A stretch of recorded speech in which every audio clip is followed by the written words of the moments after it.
इसके पहले वाले वीडियो में क्लास 9 का एक्सरसाइज 6.2 का 4 नंबर तक हम लोग बनाए हुए थे। यहाँ पर हम लोग देखेंगे, जितने भी विद्यार्थी हैं जो देख रहे हैं सबको इसके लिए धन्यवाद। और आप फिर से समझिए क्वेश्चन को, उसको फिर देखिए। एक बार अगर देखने पर समझ में नहीं आता दोबारा फिर देखिए। कहीं कोई दिक्कत अगर होती है ज़रूर पूछिए, और अगर अच्छा लग रहा है लाइक भी कीजिए और चैनल को सब्सक्राइब कीजिए अधिक से अधिक, और अधिक से अधिक लोगों को शेयर कीजिए ताकि दूसरे को भी इसका लाभ मिले। तो क्वेश्चन नंबर 5 में कहता है in figure if A B parallel C D, ये फिगर दिया हुआ है A B parallel C D, angle A P Q यानी ये एंगल 50 डिग्री है, P angle P R D यानी ये एंगल 127 डिग्री दिया हुआ है। फाइंड एक्स एंड वाई, ये एक्स और वाई। बहुत ही इजी है, समझेंगे थोड़ा सा, पैरेलल लाइन से रिलेटेड है। तो गौर से देखते हैं, ये A B parallel C D है, पी क्यू ट्रांसवर्सल है। ऑब्वियसली अल्टरनेट एंगल इक्वल होगा, यानी एंगल 50 डिग्री, और ये एक्स जो है इक्वल होगा, हमारा एक्स का वैल्यू आ जाएगा। फिर A B parallel C D P R transversal को देखेंगे तो angle A P R equal to angle P R D होगा, उससे हमको वाई मालूम हो जाएगा। बस यही सिंपल काम है।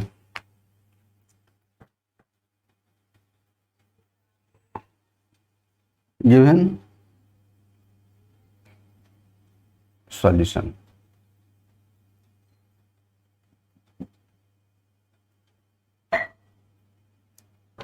सिंस ए बी, बस एकदम सिंपल है, A B parallel C D and P Q is a transversal, इतना लिखना बहुत जरूरी है, इज अ ट्रांसवर्सल, क्योंकि इसी पर हमारा काम आगे बढ़ता है। Therefore angle P Q R equals to angle A P Q. इसका रीजन लिख देंगे, अल्टरनेट इंटीरियर एंगल्स। तो एंगल पी क्यू आर हमारा एक्स है, एक्स इक्वल्स टू 50 डिग्री, ये तो हो गया पहला। फिर देखेंगे since A B parallel C D and P R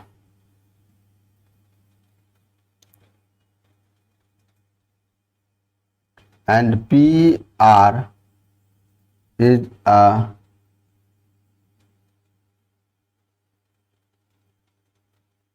transversal, तो क्या हो जाएगा, therefore angle A P R equal to angle P R D. ये भी ए पी आर यानी ये एंगल पूरा, इसको ये देखें, और पी आर डी है अल्टरनेट एंगल है, लिख देंगे alternate interior angles. A P are क्या है हमारा, ये 50 प्लस वाई है, और ये है 127, वाई निकल जाएगा।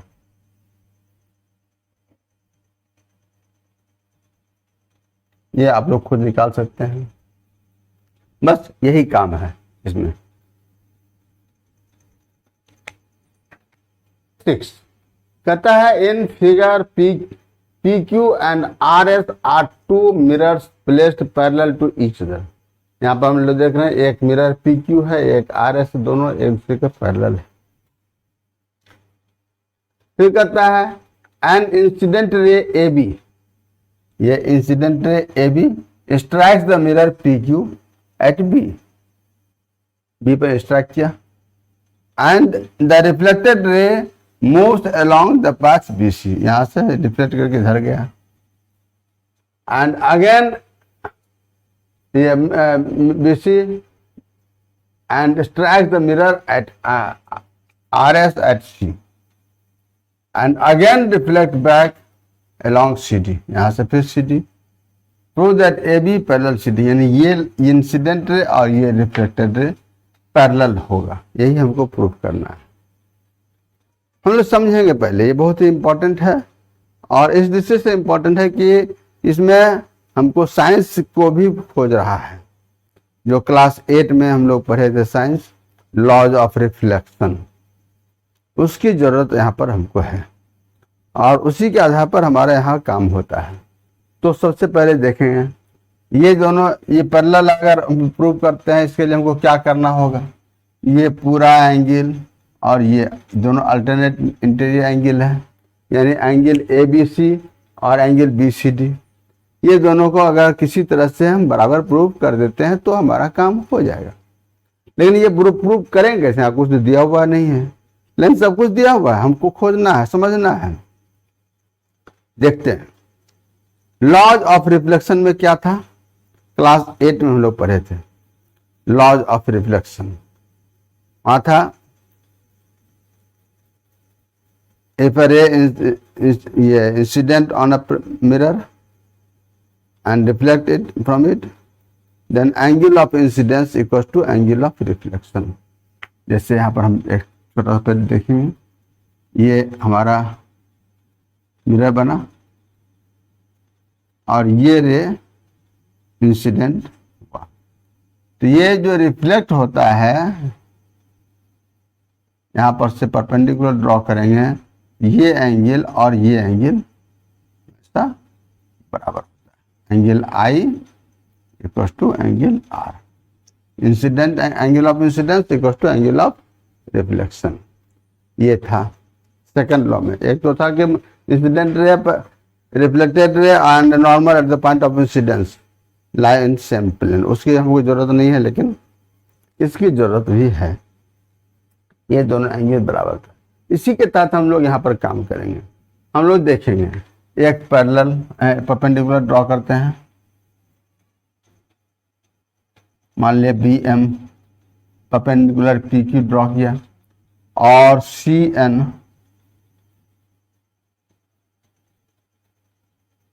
परपेंडिकुलर RS ड्रॉ किया। क्योंकि PQ पैरेलल CR है, RS है, और AB परपेंडिकुलर PQ है, तो AB परपेंडिकुलर भी PQR हो, RS भी होगा।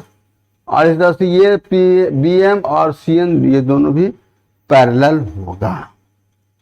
और जो ये दोनों परपेंडिकुलर जो लाइन देख रहे BM और CN ये पैरेलल अगर है तो क्या होगा, ये एंगल और ये एंगल इक्वल होगा। और चूंकि ये दोनों बराबर है और ये दोनों बराबर, इसका यानी ये पूरा जो है इसका ट्वाइस है और ये पूरा इसका ट्वाइस है, तो भी बराबर होगा, तो उसी पर हमारा काम हो जाएगा। तो हम लोग सबसे पहले गिवन टू प्रूव लिख लेते हैं, टू फाइंड लिख लेते हैं, prove.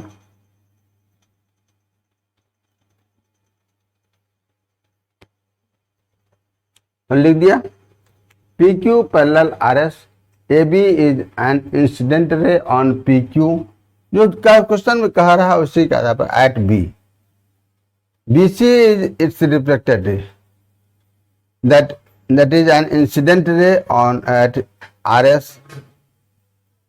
CD is its reflected ray, बस AB पैरेलल CD, ये प्रूफ करना है। तो सबसे पहले कंस्ट्रक्शन हमारा होगा,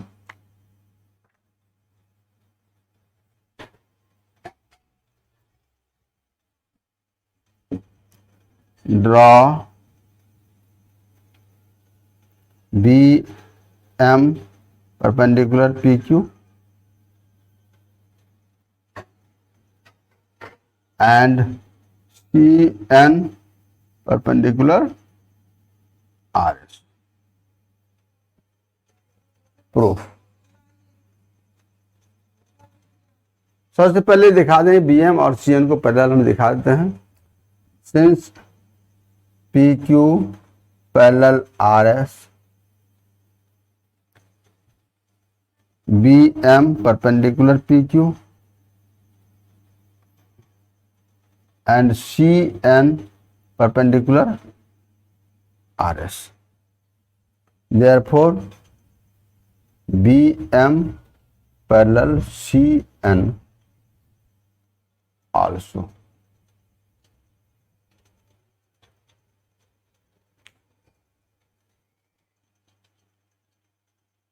know that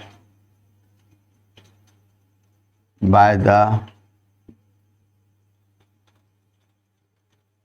laws of reflection, angle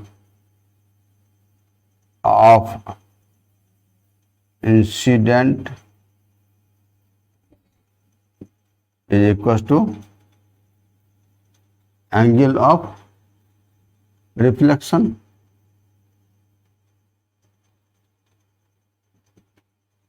तो angle of incident, therefore angle ABM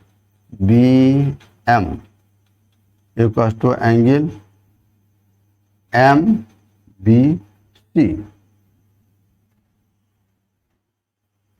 Also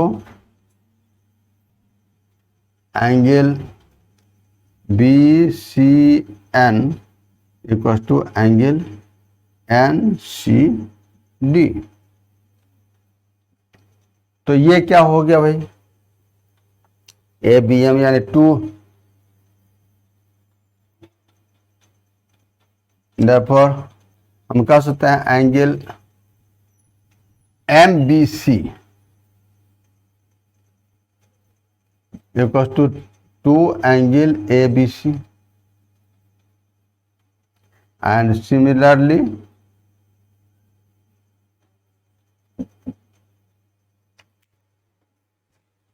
नीचे साफ, similarly angle BCN, sorry angle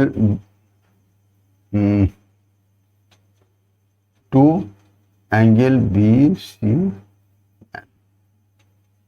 अब लिखेंगे since BM parallel CN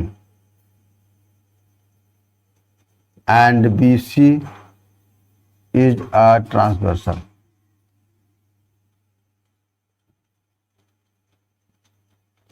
Therefore, angle MBC लिखेंगे, MBC equals to ये angle BC.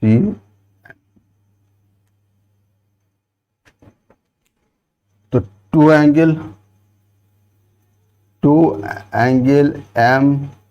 MBC equal to 2 angle BC, 2 angle BCN हमारा ABCD है, ये MBC. ये angle ABC equal to 2 angle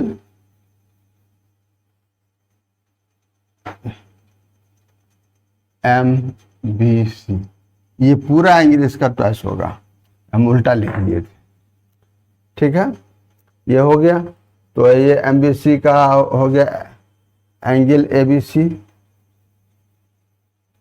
equal to angle BCD. अब फिर देखें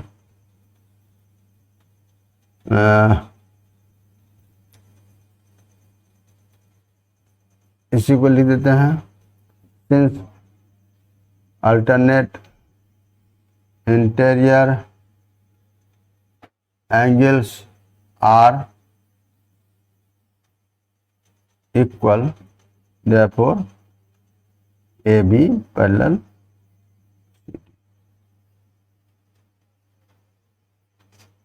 proved.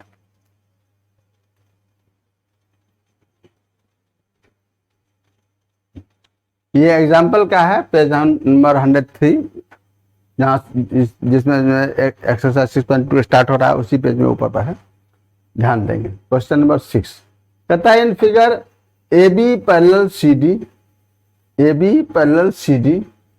And CD parallel year, यानी ये और ये तीनों पैरेलल है, ये इसके पैरेलल है, ये इसके पैरेलल, ये भी इसके पैरेलल होगा, ये ध्यान रखना है, हमको जरूरत पड़ेगी.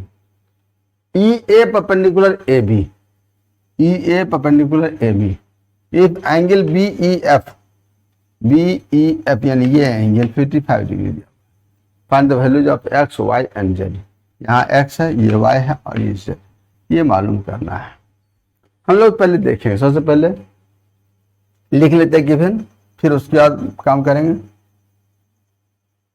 गिवन है A B parallel C D and C D parallel E F. फिर दिया हुआ है ई ए परपेंडिकुलर ए बी। उसके बाद दिया हुआ है एंगल बी ई एफ, ये 55 डिग्री दिया।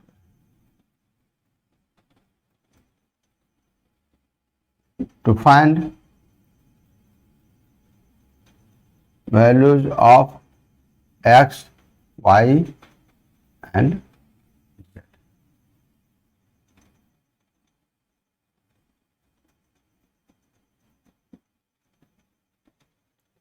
कैसे कैसे मालूम करेंगे, पहले एक्स को सोचते हैं फिर देखेंगे।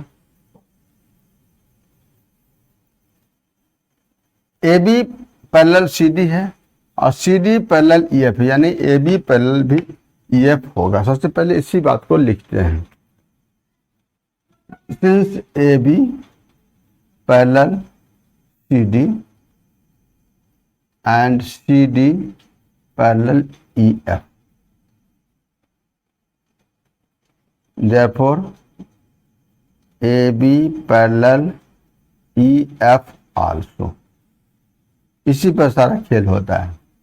तो अब गौर से देखें, ये और ये जब पैरेलल हो गया और ई बी बी ट्रांसवर्सल है, तो ये दोनों का सम 180 होगा, कॉन्जिक्यूटिव एंगल्स। तो हम लोग इसी को लिखेंगे। फिर since A B parallel E F and BE is a transversal,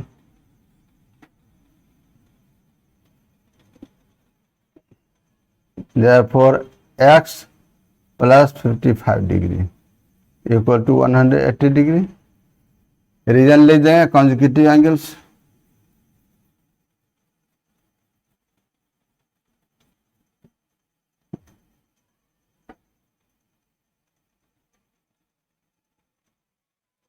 इस तरह से हमारा x मालूम हो जाएगा।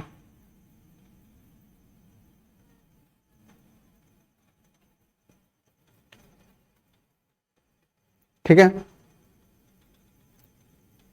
एक तो हो गया।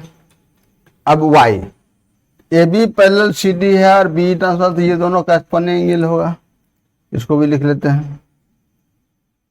Since A B parallel C D and BE is a transversal, therefore y equal to x। x का वैल्यू यहाँ जो आएगा वही हो जाएगा, यहाँ पर भी y का वैल्यू दूसरा हो गया। अब z के लिए देखेंगे। A B parallel E F और ए ई ट्रांसवर्सल, तो angle A plus angle A E F, ये 180 डिग्री होगा। यही हम लोग देखें। Since A B parallel E F and A E is a transversal, therefore angle B A E plus angle A E F 180 degree. Reason लिख देंगे consecutive angles.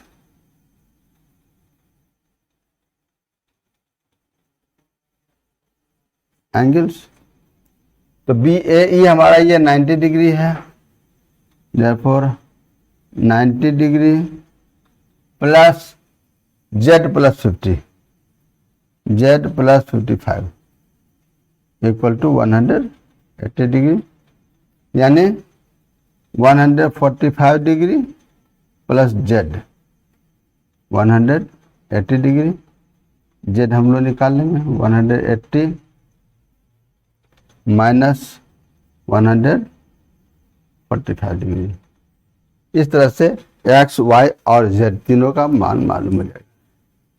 ये बनाने का मकसद इससे बना हुआ था, बुक में बना हुआ था, लेकिन समझना बहुत जनरली अभी एग्जाम्पल में जो दिया हुआ रहता है क्वेश्चन, ये जल्दी स्टूडेंट देखता नहीं है और एग्जाम में अक्सर पूछ देता है, वहां पर समझ में नहीं आता कैसे कैसे काम करेंगे। तो मेन तो हमारा यही था दिया हुआ, A B parallel C D और सी डी पैरेलल ई, हमको A B parallel E F proof करना था। A B parallel C D, C D parallel A B parallel E F, ये ही दिखाई नहीं पड़ता है जल्दी, और इसके लेकर के और आगे उसको अगर वो दिखाई पड़ भी गया तो फिर जल्दी समझ कैसे काम करें। कुछ दूसरे ढंग से भी काम कर लेता है स्टूडेंट, लेकिन काम तो कर लिए, हो गया समय, लेकिन समय जो हमको लग रहा है, समय को भी तो बचाना है, समय का ध्यान रखना है, हमको शॉर्टेस्ट मेथड यूज करना है, कम से कम समय में हमको अधिक से अधिक काम करना है। ये टाइम मैनेजमेंट बहुत जरूरी होता है, इसी दृष्टि से हम ये बतलाए हैं।